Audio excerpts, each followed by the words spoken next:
Hello, I'm Bill LeMay, and thank you for watching Community Matters. We hope you'll continue to watch as we discuss issues facing our community and provide you with the resources and information needed to find solutions.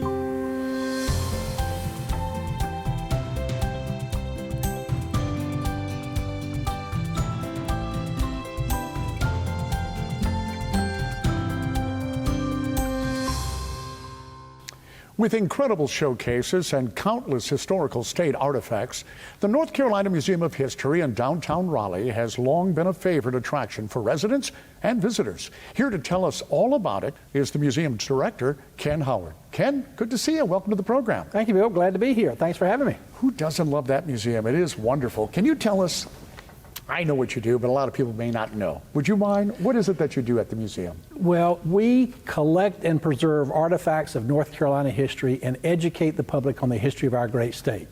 So the museum was founded back in 1902 by Fred Olds, who at that time was an editor of the News and Observer, and he went around to all 100 counties to collect artifacts from each county and bring back and put into a museum. And so the museum has grown and expanded since that time, and now we have over 150,000 artifacts in our collection in a 200,000 square foot museum building. So we have a fantastic museum. And North Carolina's rich in history. You know, we date way back. I mean, could you tell us what are some of the things people could see at the museum? Well, there's lots to see at the museum, so we've kind of divvied things up. We have the story of North Carolina, which tells the history of the state for the last 14,000 years. So we start with the youngest American Indians who populated the state, and we go all the way up through the current situations. But lots of great things to see. We have a house, the fourth oldest house in North Carolina, the Robeson House, was built in 1742, and we have it inside our exhibit that people can go into and see how people lived back then. We have several replicas of the Wright Flyer, the Wright Glider, some of the Wright Gliders. We've just got so many different things to see at the museum. And we have the North Carolina Sports Hall of Fame. So if you are a sports addict, you need to come to see the sports exhibits at the Sports Hall of Fame. Oh, I have no doubt. Well, the mission, it sounds like it's an ongoing mission. You continue to collect? I mean, even today, you're picking up artifacts that you eventually be in the museum? Yes, we just recently got Senator Libby Dole's chair that she used in the Senate was given to the museum. So we collect all kinds of different things. Lots of military things, lots of uniforms, lots of quilts, lots of pottery, lots of different things that people donate to the museum. If I were to ask what your favorite exhibit might be, what would it be? Oh God, that's a tough one. I think the story of North Carolina at 20,000 square feet is by far our largest exhibit and does give you the best history of the state. But I happen to be a military fan, so I like our Answering the Call exhibit, which talks about North Carolina's military history from the Spanish-American War up through World War II. And we're going to be expanding it sometime soon to go into Vietnam and Iraq, Afghanistan. But we actually built trenches to kind of give you an idea of what it was like to be in World War I. And we reconstructed what it was like to be on Okinawa Beach. And so we've done some great things to give you more of an experience when you come to the museum and not just look at a couple of cases and read some labels on the wall. You know, and that's very interesting. I remember going to the museum back when I was younger, and it was always behind a rope or in a glass, so you really didn't have that interaction.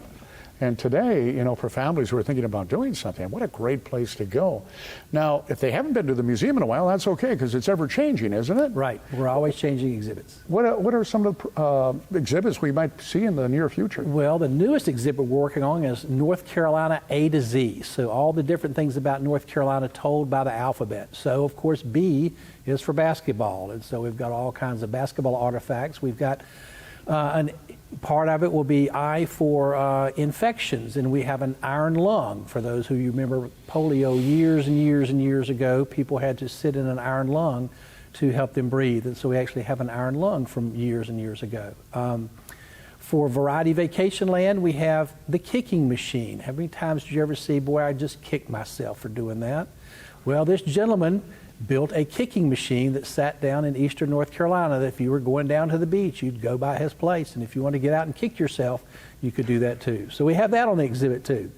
And one of the newest exhibits we have that'll be opening in October, end of October, is we have partnered with the Grammy Museum, and we're doing an exhibit on the power of women in country music. So it's going to feature a lot of artifacts from all the different stars, female stars in country music. So it's going to be a great exhibit be lots of music and stuff around it. We're going to have some concerts to go along with it. So we're looking forward to that exhibit too. Well, that's going to be a lot of fun. That's going to be an awesome exhibit. I know you're also involved in educational programs at the museum. Could you tell us a little bit about that?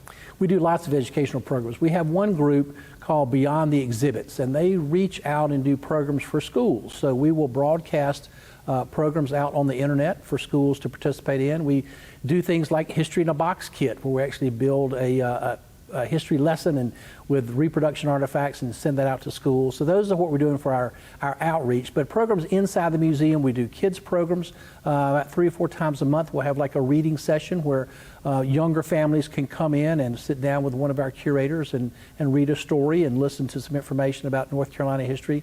We do lots of lectures. We have lectures not only in the museum, but we do a lot of things online. Starting during COVID, we started creating some online programs like History and Highballs, where we would, in the beginning of the program, teach you how to make a drink, and then you could make the drink and listen to a lecture online. Well, that's one kind of lecture. Yeah, we do that twice a month, and we have one called History in High Noon, where you can go onto our website and watch a lecture at lunchtime and eat your lunch and do that. So we've done a lot of online programs. One of the biggest things we have coming out in November will be our American Indian Heritage Celebration, and that's probably one of the largest things we do at the museum, where we celebrate the history and culture of North Carolina's American Indian tribes. It's a free event. It's open to the public. There are lots of things to see, and we hope everybody will come out for that. I'd like to point out that a lot of these things are on our website, ncmuseumofhistory.org, and so we're always having new programs every month, new exhibits opening, and so we encourage people to visit the website to keep track of what is currently going on at the museum. Any tips for people who are thinking of going to the museum? Parking is free on weekends, so it's a great time to come down on the weekend. We do have a shop in the museum, so if you want to buy things from North Carolina, if you're looking for Christmas gifts this early, that's a good time to be buying things in preparation for the holidays. But there's just lots of great things going on down at the museum, and so we hope people will come. Oh, I hope they will, and you should. You really should. You have a great job. It's fantastic. Fascinating. So what about some of North Carolina's firsts? I've read the license plate. I know the one with the Wright brothers. I knew about that before the license plate. What are some of the firsts? Well, people don't realize that the first English colony was in North Carolina in 1587. Unfortunately, it became the lost colony because when they went back for supplies and came back in 1590, the colony had disappeared. And it's probably the United States' longest running mystery is whatever happened to the colonists from the lost colony. Nobody knows. Wow. Other people may not know that the first state university, University of North Carolina, was the first state university founded in 1787.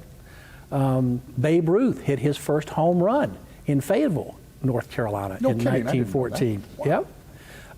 Let's see, what else do we have? Pepsi was invented in New Bern in 1897. People didn't realize that. So there's North Carolina's got lots of great things. So much knowledge.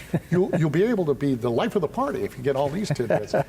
Ken, thank you so much for being here. And I'm looking forward to my next visit to the museum, and I hope you guys can make it out as well. Don't leave right now, though, because we have a lot more coming your way. Stick around.